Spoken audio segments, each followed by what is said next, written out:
Alright, back again. It's early afternoon here on the 1st of May, Saturday. That's right, the holiest of all holy days, the first Saturday in May, Kentucky Derby Day. That's not what we're here for, though. Have a earlier video early this morning about the Derby. Check that out. This is for you hardcore MLB people that just can't put your baseball down, all 10 of you. So, want to keep the baseball going. Why not? Here it is. I think we got 5 or 6 picks for Saturday. Honestly, I was ready to make one of these picks a top play, and it just, it didn't check all the boxes, so unfortunately, we don't have any top plays for you. But we got a handful, maybe 5, 6 picks.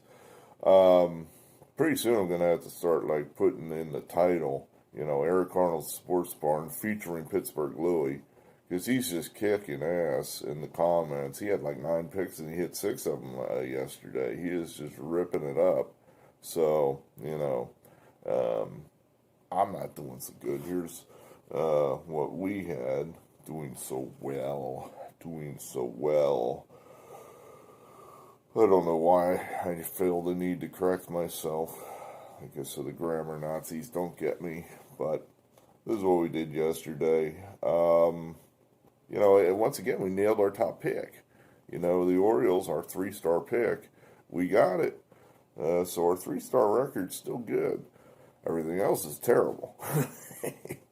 My only regret here was, we're starting to apply the run line rule to teams that are not trustworthy, and the Mets would certainly fall into that category. I watched the majority, if not all, of that game, and the Mets, I don't know how we could have been in any better spot than we were. We got this game at 148. The Phillies benched their whole team, no Harper, no Gregorius. They rested Real Muto. Those are probably 3 of their best offensive players.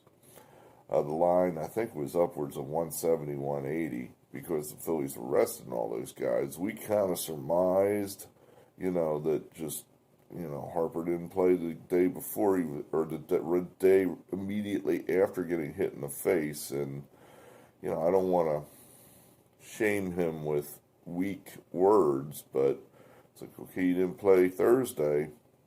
Are you going to play Friday? I don't know. Now, apparently he has some kind of wrist injury. I don't know. He didn't seem to have he was tearing it up before he got hit in the face. I didn't detect any wrist injury. Perhaps the hit by pitch hurt his wrist. I don't know. So he didn't play. Anyway, the Mets could not hit Chase Anderson. What? Holy cow. And then the Phillies, of course, didn't hit either, but they lost the game on the Phillies load the bases, 2 outs, pitcher's up, and Stroman strikes a pitcher out, but apparently someone made a mistake, either Stroman or McCann, the catcher. Somebody screwed up because McCann's looking for the curveball.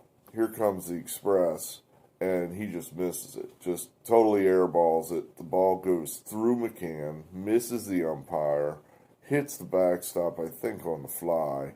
Boop! 2 runs score on a strikeout. The pitcher swings and misses. Ball goes through everybody, ricochets around into the dugout. 2 runs. 2 runs score on a strikeout. I don't know if I've ever seen that before. That was the game. A cross-up. Just a small little mistake. I wish I could, for want of the nail, the shoe was lost. For want of the shoe, the horse was lost. For want of the horse, the battle was lost, etc. This little mistake led to this cascading disaster, which led us to lose at minus 148.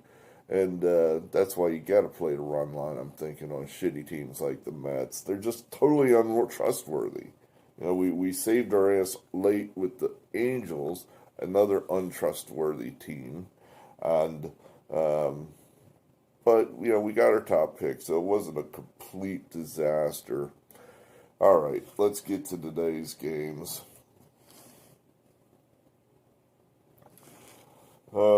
These two games here, the early or the afternoon games, I guess. I'm thirsty. There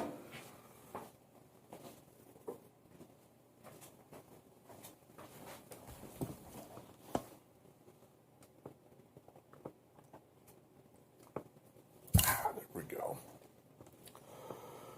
Both kind of the same theory in play here. The underdogs got wins last night. The Indians, the Orioles. Now we're flipping it.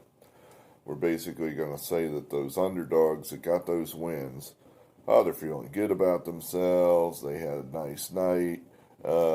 They might have gone out and had a couple. Baseball players have been known to do that. Now, I have no idea if they're allowed to do that sort of thing in COVID world. I know last year they were, locked in their rooms essentially. But at any rate, we're hoping that they're just a little happy with themselves here on this Saturday afternoon, a quick turnaround. And the other teams, the good teams, the favored teams, they're a little more hungry now, going, damn it, we gave a game away we should have won.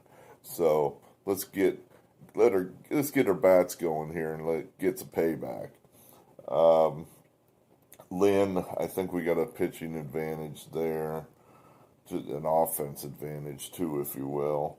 The A's, there's definitely an advantage there pitching-wise, and the A's are just better than the Orioles.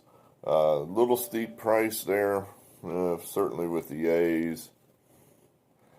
But, the Orioles, are they really good enough to beat the A's twice in a row in Oakland? I'm going to say no, and we're going to go ahead there with 2 stars on both of those. We'll take the Astros for 2 stars. Kind of a momentum play. It looks like the Astros are starting to get healthy. They're starting to square the ball up a little bit. The Rays still stumbling around looking for an identity. Perhaps their pitching is not as good as it's been in the past. They haven't quite developed that reliable rotation yet where, you go 6 innings, you go 7 innings, you go 2 innings, you go 2 innings. They haven't quite got whose role is what yet. So we'll take the Astros for 2 stars. I guess we're going to go with the Phillies here. I don't know who's in the lineup today for the Phillies, if they're going to be, playing AAA guys or AA guys. I know Zach Wheeler's on the mound. I don't totally trust this guy. He burned me. I was against him, and he pitched a gem to beat us in St. Louis. So maybe I can't beat him, join him. But the Mets they just find ways to lose. Like I said, they're very creative. It's incredible the creativity these losers come up with. A wild pitch to let 2 runs in to lose a game, that's pretty good, man. That I don't know if they stayed up all night coming up with that or they improvised that on the fly, but that was a gem. That's a tough one to top. So I don't know, the Mets might just figure out some other incredible way to lose this game. And so we're just going to go ahead and say the Phillies. It's a short price. You're getting a real good pitcher there with Wheeler. All right, I'm going to stick with that. We're getting a real good pitcher with Wheeler. And then this was going to be our top play, this Dodgers game. And then I just kind of looked at it and I don't know. The Dodgers are not playing well. And the price is just wrong. The price is just flat wrong. The model tells me this is a really nice spot for the Dodgers to play well and get a win. But I think the model is thinking this is a nice spot for them to play well. As a 140 underdog, going up against Brandon Woodruff, They couldn't hit Freddie Peralta. How are they going to hit Brandon Woodruff? These Dodgers are just not swinging the bats.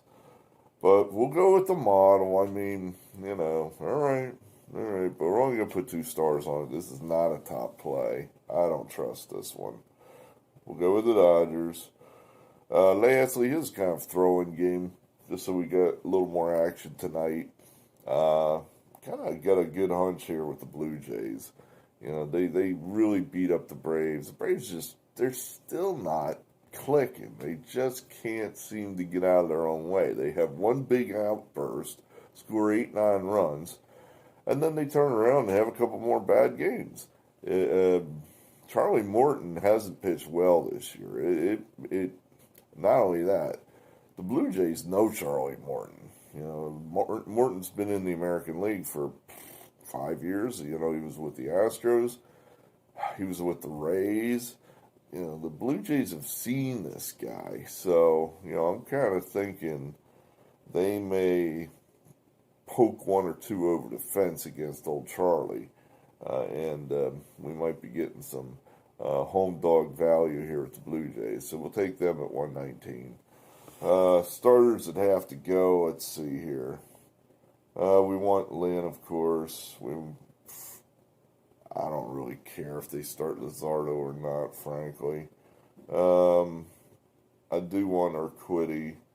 Certainly we want Zach Wheeler. We definitely want, is it Dustin May? Dustin May. I was going to call him Derek May. See, that's what happens. You get old. First names are the first thing to go. So those are the people we, must start. Otherwise, our plays are void. Good, thanks, great. I'm going to push the buttons I got to push to get this up on the internet, and then I'm going to get over to the TV and probably make some plays here in these early races with Churchill this afternoon. It's going to be a good day. Hope everybody enjoys it. Thanks. Hit the like button. Subscribe if you're new. Here we go. Sun shines bright on my old Kentucky home.